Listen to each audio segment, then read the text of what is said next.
Hey everyone, and welcome to this episode of ChetChat. A few months ago, we did an episode called How to Become a CA, which you all liked, viewed, and came back with a lot of questions. And in order to answer those questions, we have today invited with us CA Niral Gangar, who's been a practicing CA for the past 4 years. He cleared his CA exams in the first attempt. He also had the first rank in his BCom final year in accounting and finance. And he's been grooming, training and guiding students at HR College for the past 7 or 8 years as a visiting faculty. So let me invite Niral to the show today. Hi Niral, thank you so much for being with us. Thank you. Grateful that you invited me here. You know, I understand because with GST and before that with demonetization, I know you're really busy these days. So I really need to thank you to take out that time to come and spend with us. Yes, sure. But some of the questions they asked, and I'll sort of bring them up one by one. The first question they want to know, or rather the big question they want to know, is about preparing for these exams. Now, when should they start? Like, in 10th, 12th, when should they start? How much time does it take to prepare for them? Okay, so to come to this, when should they start? So you can start for your CA foundation course, which is now called as when you have completed your 12th, or you can start in the last year of your 12th. Okay. It is like that. Okay. So you can start at that time. Okay. Many people start after TY. Okay. So after TY, if they start, then they can directly go to the second level. That is the intermediate course. Okay. So that is how people do. I had done it after my TY. So this is the third year of your BCom. BCom. Okay. BCom. Okay. But you're saying they can actually start while they're still in school? In the 12th standard In the 12th itself? standard, yes. School or junior college? Yeah. School or junior college. They can start at that time. Okay. You have to put in a lot of efforts. Yeah. So for a final, typically you will need 2-3 months of 12 to 15 hours of studies. Okay. And that is for your first study. There are 8 subjects. Right. So you at least need 10 days per subject. Okay. So that's how 80 days of 12 to 15 hours of study is what you need. Okay. You need a month to revise all the 8 subjects once again. And in that period, generally people put in 15 to 16 hours of study.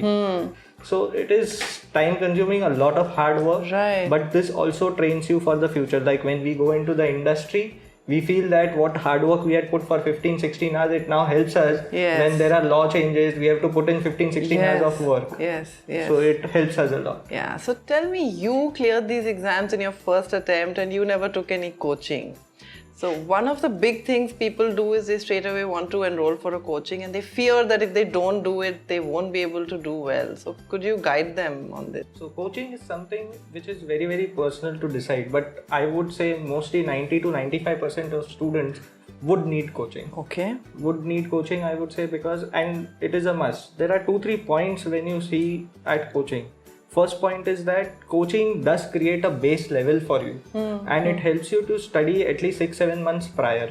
So the final studies may start later, but this helps you to at least get into the subjects because there are no other things like regular college. Right. So that is why coaching is important. Second most important thing in coaching is that you get notes, which I think the syllabus is so huge that preparing notes is very, very important. Right. And third, and I think which people will not realize when they are doing coaching, is that you will develop a lot of network of your peers.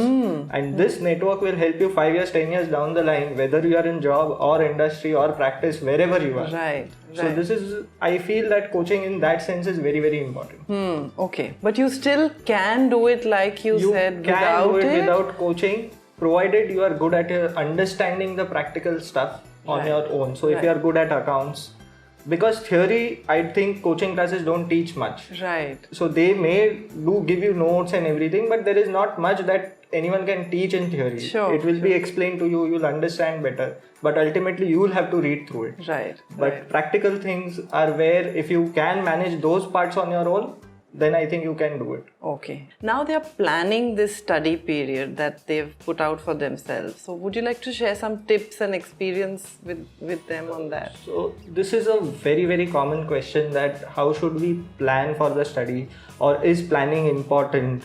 I think many students fail on planning for their studies. Actual studies they do. Planning the studies, how to go about it is where the people fail.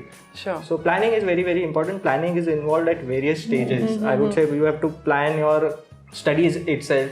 You have to plan the choice of books that you take. Okay. You have to plan your exam time revision. Right. You have to plan how to write a paper itself. Right. I will touch upon first how to plan the studies. Right. First, you need to capitalize on your strengths. Okay. Because that is most important. That is where you can get the most marks. So you have to aim for exemptions, that is 60 marks plus in those exams which are your strength. Right. And then you have to work towards your weaknesses. Even say for example theory was a weakness for me. Okay. But I still work towards it, and I've got at least 3 exemptions out of 5 papers of theory maybe. Excellent. Okay. So you have to work towards your weaknesses as well, because you cannot clear CA exam if you don't know all the papers. Right.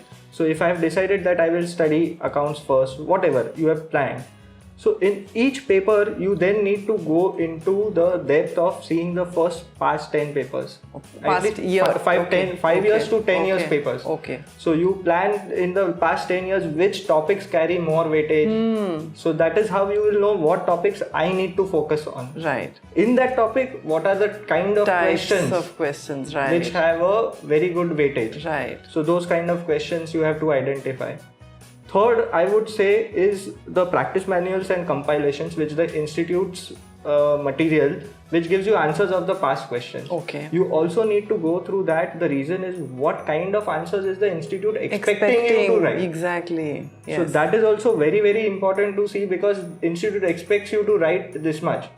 If you have done from some book which doesn't give that much material, then it will not help. Right. Right. Or if you have done too much, Exactly. then you are confused what to write, what not to write when you actually see the question.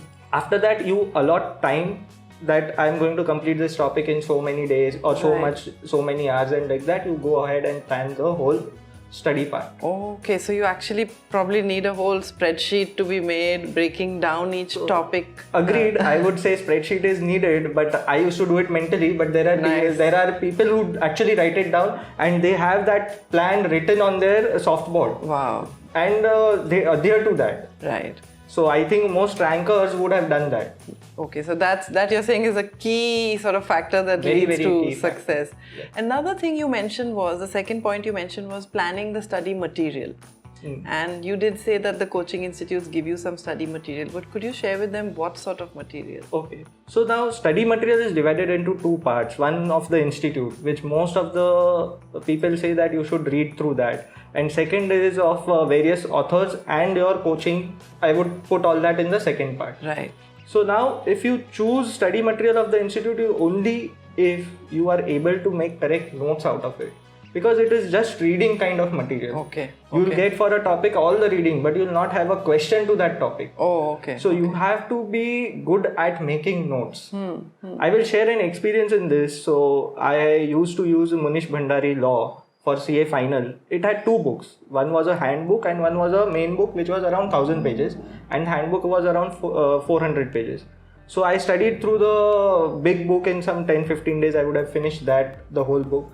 But after 2-3 months, when I started my revision, I realized I don't recollect anything. Oh, okay. To the questions, I don't recollect, because it was so huge that it was difficult for me to recollect. I had to switch over to the book, to the handbook at the time of revision, and again study it as I would have done. So that's why choice of the material is very, very important. Even classes provides notes. But for theory subjects, I have not found, I have not done classes, but my friends also told me that not much notes are there from theory subjects. Theory subjects, okay. So practical subjects, yeah, definitely you look to classes notes only. Okay. I don't see any other books people refer to majorly. Okay, so is there any other material that you have used and liked and that you would like to recommend in this forum to them? Yeah, so like for accounts and there is FM and costing. We generally used the classes notes along with practice manual and study material of the institute. We used to go through only practical problems. Okay. For audit, I had used, I don't recollect the name, but Surbhi Bansal was the second reference book. The first book I don't recollect what I had used. Okay. For law, I had used Munish Bhandari. For costing, I had used a reference book of Paduka. It had lot of questions which helped me during the exam. ISKA, we used Devang Dalal, but currently Manish Chheda is recommended more. Okay. We have DT we use Vijay Gupta, and for IDT we use Bangar. Okay. Now looking at the exam time revision, which you said, prior to the exam, I need to plan my revision as well. So what are the tips you want to give on that? Okay, so exam time revision is typically, so you get 1.5 days to study the entire subject. So 1.5 days, earlier we didn't get that also. So 1.5 days is a good time to revise everything. In that, if you would have done your planning correctly, you would know that around 50% to 60% of the subjects or topics in a particular subject cover 80 to 90% weightage of your marks. Okay. So you have to complete that very fast because you would have done that well also, because you know my 80-90% marks are coming out of it. In one day you have to complete that 60-70% of the portion. Balance half day you can use to complete the balance 30-40%. But most important thing in this is that before the exam, at least 2 to 3 hours, if not more, I used to spend 3 to 4 hours only revising once again. Just glancing through everything which is important. Okay. Because that glance helps me to recall whatever I have seen. So when you say glance through everything, you glance through your own notes or you glance through the textbooks? Own notes are the most important thing if you have prepared. But what I used to do is that I used to mark out in a particular topic, these are the things that I need to glance through. Okay. So I used to go through those pages and read, glance through those. Okay, so that's interesting. You're saying when you're preparing itself, at that time you highlight that on the last day I'm going to study this page number 230 or whatever it is. So yeah, it is marked out. It is very well marked out. Let's talk about the preparation once again. You said 3.5 to 4 months is what they need. But should they do it all at one go, 12 to 15 hours a day for 3.5 to 4 months? You think they should do it all together, or should they take breaks in the middle? So I think if anyone does that, would be sure to get burned out by the time of the exam. Superhuman. And the stress levels would be very high. So according to me, breaks are very, very important. So like I used to call them cheat days. Once a week or twice a week, I used to go out with my friends and family at least 3-4 hours a day. Very good. Just to refresh, rejuvenate myself for the next week. And my one biggest plan before the exam was that I used to always take a day off. Nice. So 2 days prior to the exam, I would take a full day off and I would just relax, watch movie, go out, go to the cello, get myself fresh, everything for the next 15-16 days. Okay. In fact, during the exam, I had 2 days break for a particular paper. So to catch up on my sleep, because it is only 5-6 hours that you sleep during the exam, I slept for 1 day for almost 24 hours. No, not 24 hours, but 12-15 hours. Okay. To catch up on my sleep so that I can give the other 4 papers well. Nice. So breaks are crucial to Very, them. very crucial. Yeah. Let's talk about actually strategizing for the paper and making plans on how you're going to write that exam. So I think this is the most important thing where I think more than 90% students fail. This is what I hear from my friends and colleagues, that they have left 10, 15, 20 marks of a paper in each and every paper of CA. Oh, okay. What is important is that if I put it in percentage terms, you have to score 60 to 65% of the marks. Right. And if to do that, even a 50th rank All India doesn't score 65%. Oh, okay. So it is very, very important that you strategize how to write a paper. According to me, once you are doing your second revision, that is the 3 days revision which I spoke about earlier, after that you need to write at least 1, 2 or 3 papers. So some practice papers or past papers. Past papers, practice papers. There are a lot of papers available. Even if you have done classes give papers. Right. At least 2 to 3 papers to strategize that, and you have to allot time to each and every question. Once that time is over, maybe 2-5 minutes you can give extra, but you have to move on to the next question. Okay. Because writing one point here will not get you that much marks As missing out an entire question. Yes. So you think as soon as they sit, they should actually divide the number of marks and divide the number of the time? That was done etc. before only. At the start only I had planned that this is how the 100 marks paper is. There is 20 marks 1 question, 16 marks 5 question. Okay. So I will allot this much time, around 40 minutes to the 20 marks question and then 20 minutes each. So that is how it was planned long before. In CA, I don't know the current scenario, but when I was there, we used to get 15 minutes prior. The papers used to come to us 15 minutes prior to see. Reading time. Reading time, yeah. So you can plan the paper. And in that also, one more important thing is that if you know the third question best, you should start with that. Okay. If you know fifth, after that, after 3, go to 5. Okay. Usually, it is not necessary that you go in one order. Right. So work on your strengths, like you had said earlier. You have capitalize on your strengths. Do those questions quickly, so you have more time left. It helps you to score more marks also, because the examiner thinks he knows more. Correct. By the time he's checking, and it may help. I'm not sure, but it helps. No. First impressions are very important, And talking about first impressions, there's this idea that the way you present your paper is also very important, even more than sometimes what you write in it. Is that true? So I think this is a total myth. Oh, okay. It's a total myth that you need to. So I'll divide the presentations into 2 parts. One is legible handwriting, and second is drawing lines, proper accounts, writing slowly so that it looks neat and all of that. If you are going to do the second part, you are sure to lose out on 15 marks of your paper. Oh, okay. Because a CA exam doesn't give you time to do that. So the most important thing is that it should be legible. You have to write to the point. I have seen many, not on presentation, but I have seen many students who write round the bush when they know only 2 points. Oh, okay. So you can't make the answers lengthy just by going if you don't know. Right. A half-page answer for a 5-mark question is more than enough. Okay. So if you know 2 points, write that, it's over. Okay. So that's talking about. There's another question that they want to know sometimes is, what is the cost of this whole program, the coaching, and... So 2 to 2.5 lakhs to 3 lakhs it could go. Okay. That is the coaching and the CA cost. Okay. Approximate. Okay. And if we break that up...